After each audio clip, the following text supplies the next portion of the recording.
The first miracle. Matilda sat down again at her desk. The trunchbull seated herself behind the teacher's table. It was the first time she had sat down during the lesson. Then she reached out a hand and took hold of her water jug. Still holding the jug by the handle, but not lifting it yet, she said, "I've never been able to understand why small children are so disgusting. They are the bane of my life. They are like insects. They should be got rid of as early as possible. We get rid of flies with fly paper and by hanging up paper. I have often thought of inventing a spray for getting rid of small children. How splendid it would be to walk into this classroom with a gigantic spray gun in my hands and start pumping it. Or better still, some huge strips of sticky paper. I would hang them all around the school and you'd all get stuck to them, and that would be the end of it. Wouldn't that be a good idea, Miss Honey?" "If it's meant to be a joke, headmistress, I don't think it's a very funny one," Miss Honey said from the back of the class. "You wouldn't, would you, Miss Honey?" the trunchbull said. "And it's not meant to be a joke. My idea of a perfect school, Miss Honey, is one that has no children in it at all. One of these days I shall start up a school like that. I think it will be very successful." "The woman's mad," Miss Honey was telling herself. "She's round the twist. She's the one who ought to be got rid of." The trunchbull now lifted the large blue porcelain water jug and poured some water into her glass. And suddenly, with the water, out came the long, slimy newt straight into the glass. Plop!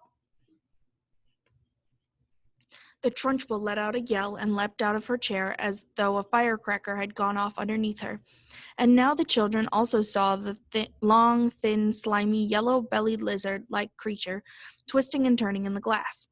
And they squirmed and jumped about as well, shouting, "What is it? Oh, it's disgusting! It's a snake! It's a baby crocodile! It's an alligator!" "Look out, Miss Trunchbull," cried Lavender. "I bet it bites." The trunchbull, this mighty female giant, stood there in her green breeches, quivering like a blancmange. She was especially furious that someone had succeeded in making her jump and yell like that, because she prided herself on her toughness. She stared at the creature twisting and wriggling in the glass. Curiously enough, she had never seen a newt before. Natural history was not her strong point. She hadn't the faintest idea what this thing was. It certainly looked extremely unpleasant. Slowly, she sat down again in her chair. She looked at this moment more terrifying than ever before. The fires of fury and hatred were smoldering in her small black eyes. "Matilda," she barked, "stand up." "Who, me?" Matilda said. "What have I done?" "Stand up, you disgusting little cockroach." "I haven't done anything, Miss Trunchbull. Honestly, I haven't. I've never seen that slimy thing before." "Stand up at once, you filthy little maggot." Reluctantly, Matilda got to her feet. She was in the second row. Lavender was in the row behind her, feeling a bit guilty. She hadn't intended for her friend to get in trouble. On the other hand, she was certainly not about to own up. "You are a vile, repulsive, repellent, malicious little brute," the trunchbull was shouting. "You are not fit to be in this school. You ought to be behind bars. That's where you ought to be. I shall have you drummed out of this establishment in utter disgrace. I shall have the prefects chase you down the corridor and out the front door with hockey sticks. I shall have the staff escort you home under armed guard. And then I shall make absolutely sure that you are sent to a reformatory for delinquent girls for the minimum of 40 years. The trunchbull was in such a rage that her face had taken on a boiled color, and little flecks of froth were gathering at the corners of her mouth. But she was not the only one who was losing her cool. Matilda was also beginning to see red. She didn't in the least mind being accused of having done something she had actually done. She could see the justice of that. It was, however, a totally new experience for her to be accused of a crime that she definitely had not committed. She had absolutely nothing to do with the beastly creature in the glass. By golly, she thought, that rotten trunchbull isn't going to pin this one on me.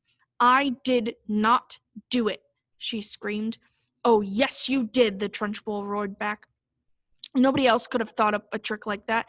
Your father was right to warn me about you." The woman seemed to have lost control of herself completely. She was ranting like a maniac. You are finished in this school, young lady, she shouted. You are finished everywhere. I shall personally see to it that you are put away in a place where not even the crows can land their droppings on you, and you will probably never see the light of day again. I am telling you I did not do it, Matilda screamed. I have never seen a creature like that in my life. You have put a crocodile in my drinking water, the trunchbull yelled back. There is no worse crime in the world against a headmistress.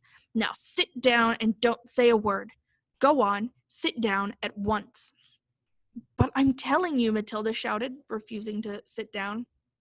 I am telling you to shut up, the trunchbull roared. If you don't shut up at once and sit down, I shall remove my belt and let you have it with the end that has the buckle.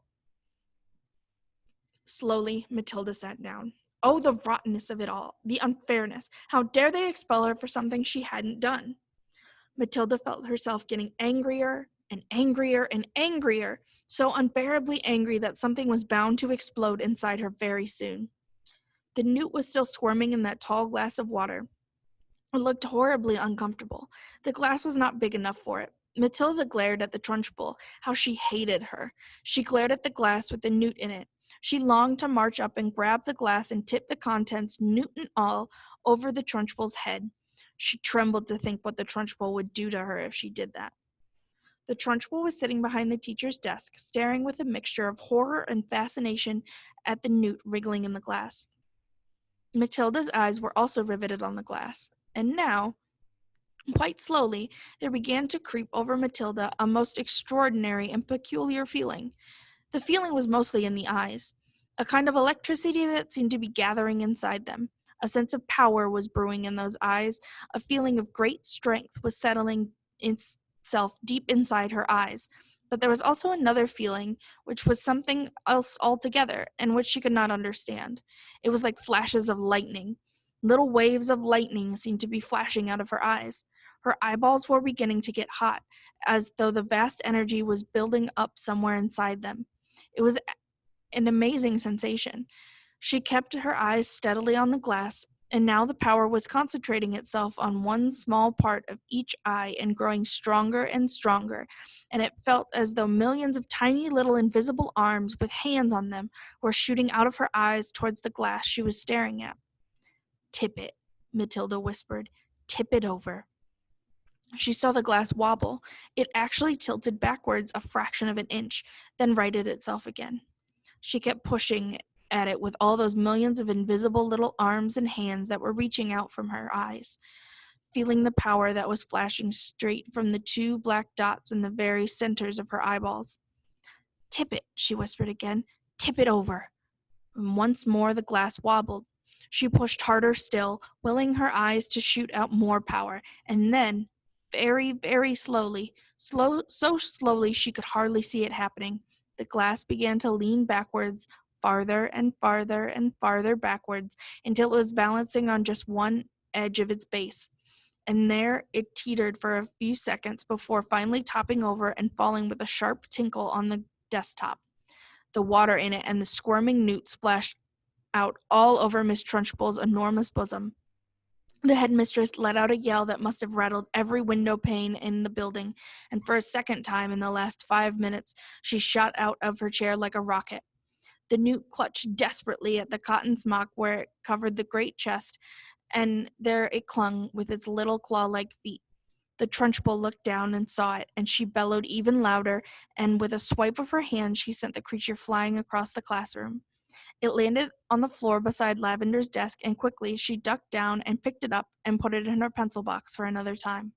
A newt, she decided, was a useful thing to have around. The trunchbull, her face more like boiled ham than ever, was standing before the class quivering with fury. Her massive bosom was heaving in and out, and the splash of water down the front of it had made a dark wet patch that had probably soaked right through to her skin. "Who did it?" she roared. "Come up, own it, step forward. You won't escape this time. Whose responsibility for this dirty job? Who pushed over this glass?" Nobody answered. The whole room remained silent as a tomb. "Matilda!" she roared. "It was you. I know it was you." Matilda in the second row sat very still and said nothing. A strange feeling of serenity and confidence was sweeping over her all of a sudden. She found that she was frightened by nobody in the world. With the power of her eyes alone, she had compelled a glass of water to tip and spill its contents over the horrible headmistress. And anyone who could do that could do anything.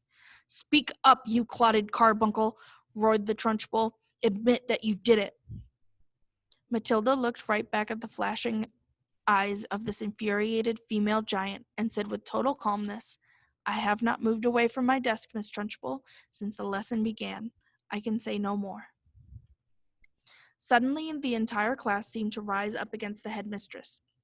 "She didn't move," they cried out. "Matilda didn't move. Nobody moved. You must have knocked it over yourself." "I most certainly did not knock it over myself," roared the Trunchbull. "How dare you suggest a thing like that? Speak up, Miss Honey. You must have seen everything. Who knocked over my glass?" "None of the children did, Miss Trunchbull," Miss Honey answered. "I can vouch for it that no one has moved from his or her desk all the time you've been here, except for Nigel, and he has not moved from his corner." Miss Trunchbull glared at Miss Honey. Miss Honey met her gaze without flinching. "I'm telling the truth, headmistress," she said. "You must have knocked it over without knowing it. That sort of thing is easy to do." "I am fed up with you useless bunch of midgets," roared the Trunchbull. "I refuse to waste any more of my precious time in here." And with that, she marched out of the classroom, slamming the door behind her. In the stunned silence that followed, Miss Honey walked up to the front of the class and stood behind her table. "Phew," she said. "I think we've had enough school for one day, don't you? The class is dismissed. You may all go out to the playground and wait for your parents to come and take you home."